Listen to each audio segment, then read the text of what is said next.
বঙ্গবন্ধু আন্তর্জাতিক gold cup ফুটবলের আদলে এবার আন্তর্জাতিক নারী ফুটবল টুর্নামেন্ট আয়োজন করবে বাফুফে। জাতির পিতার সহধর্মিণী বঙ্গমাতা শেখ ফজিলাতুন্নেসার নামেই এই টুর্নামেন্ট নিয়ে উচ্ছ্বসিত নারী ফুটবল দল।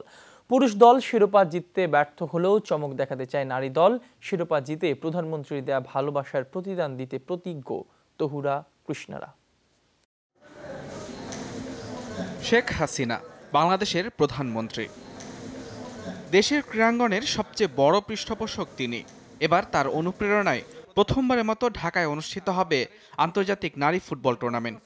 আগামী এপ্রিলে বঙ্গমাতার নামে এই টুর্নামেন্টে স্বাগতিক বাংলাদেশ সহ অংশ নেবে ৬টি দেশ।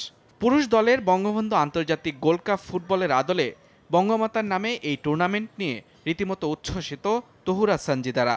বঙ্গবন্ধু গোল্ড কাপ দেখলে কিন্তু সেক্ষেত্রে বঙ্গমাতা গোল্ড কাপ এটা হচ্ছে আনন্দদায়ক হবে একটা, আর এটা হচ্ছে আমাদের জন্য, মেয়েদের জন্য খুবই, তারাও এক্সাইটেড। সবাই অনেক খুশি যে দেশের মাটিতে হইব, দেশবাসী খেলা দেখবো, সবাই অনেক উৎসাহ দিব। আমরাও চেষ্টা করবো যে আমাদের সেরাটা দিয়ে খেলতে পারি।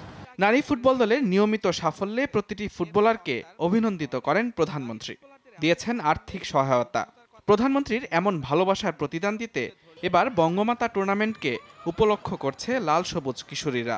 যেহেতু প্রধানমন্ত্রী মায়ের নামে এই খেলাটা, আর আমরাও চেষ্টা করব ভালো খেলে ওনাকে কিছু দেওয়ার জন্য, দেশকে কিছু দেওয়ার জন্য। বঙ্গমাতা স্কুল টুর্নামেন্ট দিয়েই ফুটবলে যাত্রা শুরু হয়েছিল তহুরা মনিকাদের।